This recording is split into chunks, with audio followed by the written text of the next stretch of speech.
একটা চকলেট মুখে দেওয়ার পরে মেল্ট হয়ে গেলে যেমন টেক্সচারটা ফিল হয়। কি এটা চকলেট নাকি ফ্রুট?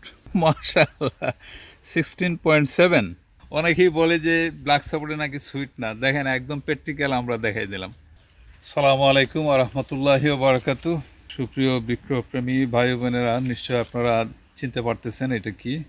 আমি এখন আমাদের সেই চকলেট ব্ল্যাক সাপোর্টে ভ্যারাইটি গাছের নিচেই দাঁড়িয়ে আছি এবং আলহামদুলিল্লাহ একটা ফল আমরা হারভেস্ট করে রাখছিলাম 4-5 দিন পরে, এখন মোটামুটি একটু সফট হয়েছে। দেখেন এটা পাকছে কিনা বুঝবেন কীভাবে, এই যে চাপ দিলেই কিন্তু নরম বোঝা যাচ্ছে। তবে এটা পুরোপুরি যখন পাকবে তখন এই কালারটা এরকম হয়ে যাবে, আরও একটু কালচে হবে।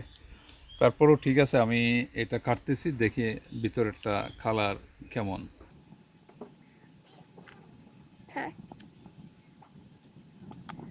মাশাআল্লাহ মাশাআল্লাহ, দেখেন কালারটা কি, এটা কি মনে হচ্ছে ফ্রুট নাকি চকলেট? আমরা একটু খেয়ে দেখি কেমন, এবং কালারটা খুবই সুন্দর, অসাধারণ, মানে বিশ্বাসই করা যাচ্ছে না যে এই ধরনের একটা কালার একটা ফলের মধ্যে থাকতে পারে। আপনারা জানাবেন আসলে কি এই ধরনের কোনো কালারের ফল আগে দেখেছেন কিনা। হ্যাঁ, দেখি আমরা একটু খেয়ে। বিসমিল্লাহির রহমানির রহিম।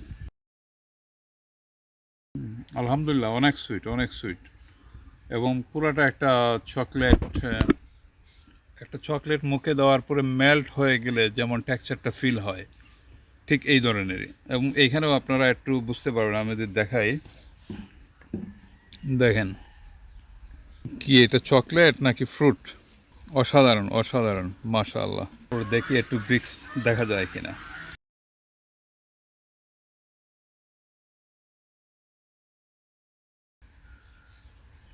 মাশাআল্লাহ, 16.7। কি মনে করেন? অনেকেই বলে যে ব্ল্যাক সাপোর্টে নাকি সুইট না, দেখেন একদম প্র্যাকটিক্যাল আমরা দেখাই দিলাম। আর এটা আমাদের দেশের জন্য এক্সোটিক, এবং অবশ্যই এটা যদি খেতে হয় তাইলে গাছ রোপণ করেই খেতে হবে, কারণ এগুলো শেলফ লাইফ অন্যান্য ফলের চাইতে কম হয়। আর যদিও আমরা এটা গাছ থেকে আগে পারছি, তারপরে এখন পাকছে খাচ্ছি, এটা উচিত হলো একদম গাছে পাকার পরে ফল খেতে হবে। তাহলে এটা আশা করি মিষ্টতা 20-র ধারে কাছে চলে যাবে। জি, ভালো থাকবেন, আল্লাহ হাফিজ।